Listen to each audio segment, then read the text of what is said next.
Greetings, Gherkins, Gherkettes, and of course, Gherkaholics. A couple weeks ago, maybe, I don't know when it was, I lost track of time during COVID. I was singing a song in German, which is something we've all done, and there was a line in the song, I think it was like, Es tut uns gut, or I was Nachschussen. I think I ran them together. Anyway, the result was me going, the cuckoo!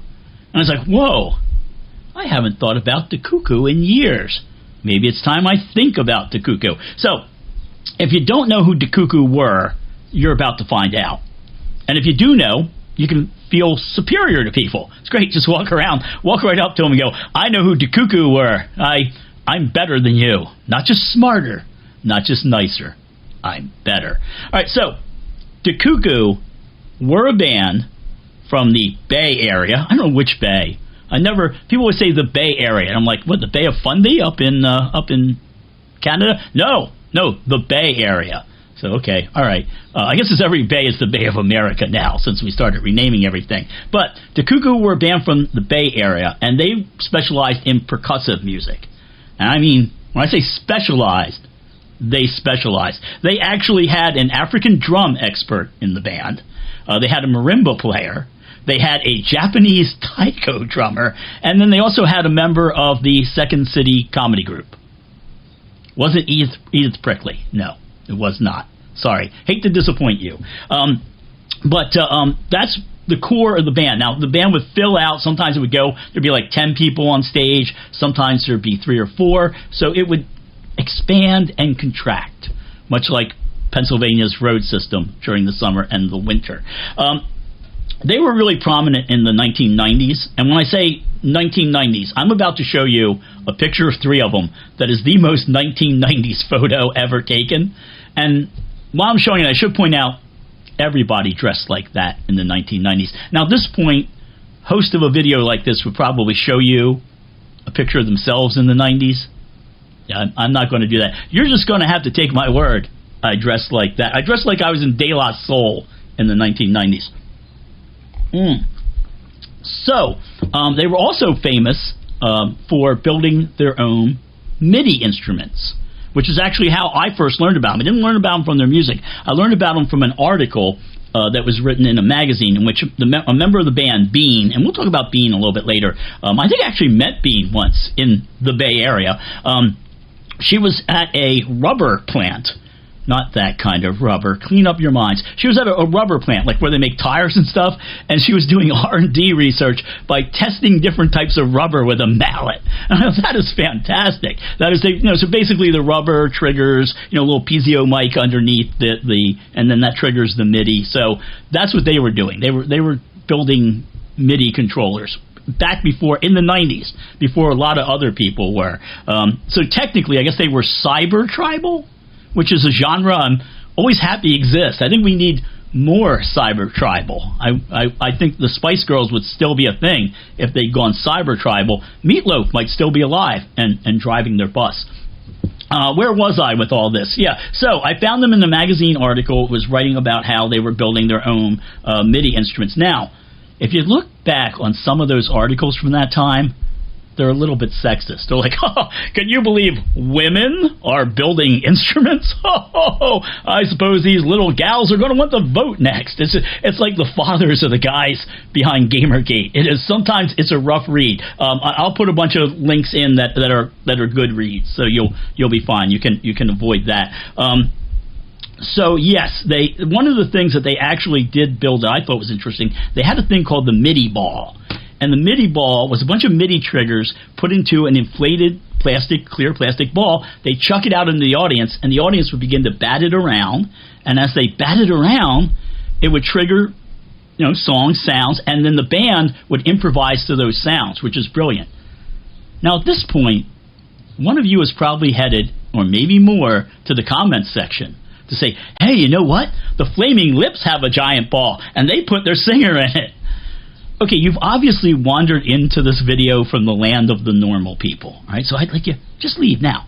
Go away. Shoo, be gone. Go back to the land of the normal people. There's the door over there. Don't let it hit you on the way out. Sorry about that, Gherkins. Sometimes people come in from the land of the normal people. Oh, yeah, Dakuku. All right, so Dakuku actually put out some really good albums. There are two of them I can think of immediately. First is the self-titled Dakuku album, and the second one is called Umoja. That is Swahili for unity. And the reason I know that is I grew up around Philadelphia in the 70s, and there used to be a place called, I think it still exists, called House of Umoja. And they used to have these great ads that would just say, Umoja, House of Umoja. I'm like, wow. And with cool music in the background. So I was like, oh, yeah. It was like a glimpse of another world. Where am I here? Yeah, those albums, they're not on Bandcamp. Dakuku and Umoja are not on Bandcamp. Unfortunately, they should put them on Bandcamp. You have to get them. You have to go to like Amazon and get like a used CD. But they are on YouTube, and I will have the links up, and you will listen, and you will enjoy them. They are very, very good records. So eventually, Dakuku disbanded in 1998, and I don't know why, but I have a culprit in mind. I think, like many things, they were killed by grunge. We always give grunge credit for killing hair metal, which I guess was a good thing, but grunge killed a lot of really interesting electronic underground music. So I didn't like grunge then. I don't like it now. I point the finger at grunge. Imagine Kurt Cobain trying to build a mini instrument. Courtney Love yelling at Kurt. The triggers aren't working. I digress there. All right, I'm going to talk about something I do want to talk about right now, which is I want to pick three of the band members, the ones that are in that super 90s photo, and I want to tell you what happened to them. So I'm going to start with Jennifer Hruska, Hruska. It's a fun name to say. Jennifer actually continues to perform, and she has built or designed some of my favorite VSTs. Go to her webpage. We'll have it up there. I'll have a link. The links for this episode should keep you busy all day, maybe all month. You just want to check this stuff out. I was going through and I use that. So good on you, Jennifer. Yes. Up next, I want to talk about Candice, and I hope I pronounce this correctly, Pacheco. That's Pacheco. She has an album out she has two, actually. They're really good. They're on YouTube, and again, there'll be links, but you can also get at least one of them, which is Vortex, off of Bandcamp. And I want to tell you, these albums are freaking amazing. I mean, they are really, go to the links and listen, or go to Bandcamp. You're going to want to drop, you can get the whole album for like $10 on Bandcamp. You're going to want to drop the $10. I'm going to drop the $10 like right after I finish recording. So if you look there, you'll probably see my little thing from Bandcamp. But yeah, I mean, really, really good. I don't know what Candice has done lately. I don't know. I wish I had an answer, because I really want a super, super happy ending for this story. A lot of times when you do like a thing about bands that should have been bigger, there's kind of a sad ending, and then they were all eaten by sharks. But no, but Candice, if you're listening, make some more music, because this is really, really, really good. And then the last member I want to talk about, which is one of the founding members, or probably the founding member, which is Tina Blaine. And she was also known as Bean. And she's just like an unstoppable atomic mad woman. Really, I will put up links. She apparently was the executive director of something called the Rhythmics Cultural Works. And it just looks cool. It's people pounding on things. It's tribal music done by people just who are awesome. So yeah, I'm kind of one of those people you're looking at, I kind of wish I was that person. They're doing something awesome. So now listen, if you're going to Google Tina Blaine, here's a problem. I'd never watched Glee. Obviously, do I look like a Glee guy? No. I was a What We Do in the Shadows guy. But if you do Google her, apparently there were characters on Glee called Tina and Blaine, and it messes up the Google search. Particularly, I mean, the internet's been dead for years, but so bots are sending you somewhere. But the Google search will get a little bit messed up, because you can't do Tina Blaine music. So I will have some links up to some sites and where you can find the stuff. And she's still out there. She's still active, and she's still awesome. Again, she's probably watching this while bending steel with her bare hands. So, please, people, I'm asking you, the Cuckoo, they deserve to be bigger. They deserve people to know about them, to hear their music, to see what they've done afterwards. So, just asking, I hope this sparks your interest. If there's anything from them that you can purchase, or just write them. Let them know, hey, I saw a video, turned me on to your music. You don't have to tell them about me. That'll probably ruin it for them. But just say, hey, I really like what you're doing. Also, I'd like to do a lot more of these They Should Have Been Bigger videos.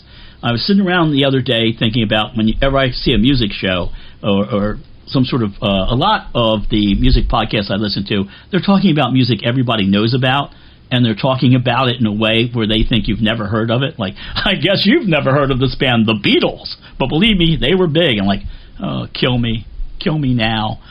So I'm just saying, I'd like to I have a whole bunch more in my heads. Hopefully you people will be okay with it. It'll be an occasional series. I'll pop back on, and I'll tell you about a band, and I'll give you some links, and hopefully you can find some bands that you may have missed the first time that you'll really enjoy now. I don't think we're going to have to go very far back, but we will be going far back. But the next one I have in mind, we're only going as far back as the 2000s, so hardly a trek. All right, also, coming up, I will be spending the night in a haunted location, which is Philadelphia. All of Philadelphia is haunted, but oftentimes I'm watching a video and somebody goes, tune in as I'm spending the night in a haunted location. I'm like, I live in a house that creaks whenever the wind blows. So, yeah, so that's just the thing. All right, please, again, want to reinforce this idea. Please go check out the Cuckoo, and thank you very much.